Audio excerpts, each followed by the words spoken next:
அதாவது மூத்த அரசியல்வாதி சுதந்திர போராட்ட காலத்திலிருந்து தமிழ்நாட்டில் மிகச்சிறந்த அரசியல்வாதியாக திகழ்ந்த நல்லக்கண்ணு அவர்கள் 101வது வயது நேற்று வந்து காலமாயிட்டாங்க. அவங்களுக்கு பார்த்தீங்கன்னா எல்லா அரசியல் தலைவர்களும் போய் அஞ்சலி செலுத்துறாங்க. அதில் தளபதி விஜய் அவர்களும் போயிட்டு நேரில் போய் அஞ்சலி செலுத்தினார். அது ரொம்ப ரொம்ப நல்ல விஷயம். ஏன்னா நான் நினச்சது அவர் வந்து அதுக்கு ஒரு அஞ்சலி வந்து பதிவாக போட்டுட்டு போகாமல் இருந்துடக்கூடாது, போகணும், இந்த மாதிரி விஷயத்துலாம் போனால் நல்லா இருக்கும்னு நான் நினச்சிருந்தேன். அதன்படியே தளபதி விஜய் அவர்கள் நேரில் போய் அஞ்சலி செலுத்தினது ஒரு நல்ல விஷயம். இப்படி தான் இருக்கணும். ஏன்னா நம்ம அரசியல் தலைவர் ஆனதுக்கப்புறம் இந்த மாதிரி முக்கியமான நிகழ்வுக்கு போனால் தான் நல்லாயிருக்கும். ஏன்னா அப்படிப்பட்ட அதுக்கு தகுதி உண்டான ஒரு ஆள் தான் நல்லக்கண்ணு அவர்கள். இப்போ வந்து பார்த்தீங்கன்னா நிறைய பேர் வந்து பார்த்தீங்கன்னா அவர் வந்து பார்த்தீங்கன்னா ஒரு அரசியல்வாதினா நல்லக்கண்ணு மாதிரி தான் இருக்கணும் அப்படின்னு எல்லாரும் புகழாரம் செலுத்துறாங்க அவர் போனதுக்கப்புறம். ஆனால் இறக்கும்போது அவர் நல்ல உடல் தகுதியில் இருக்கும்போது அவரை வந்து தோக்கடிச்சிருக்காங்க.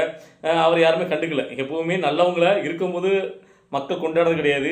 அவங்க உடல் அழிவிச்ச பிறகு அவங்க காலமான காலத்தில் அதுக்கப்புறம் அவங்க இறந்து போனதுக்கப்புறம் இல்லாத போது அவங்கள கொண்டாடுறதுல எந்த நியாயம் இருக்குன்னு எனக்கு புரியல. ஸோ இது எல்லாருக்குமே பொருந்தும். அதாவது விஜயகாந்தையும் அப்படி தான் இப்போ நிறைய பேர் சொல்கிறத நம்ம பார்த்துருக்கோம்.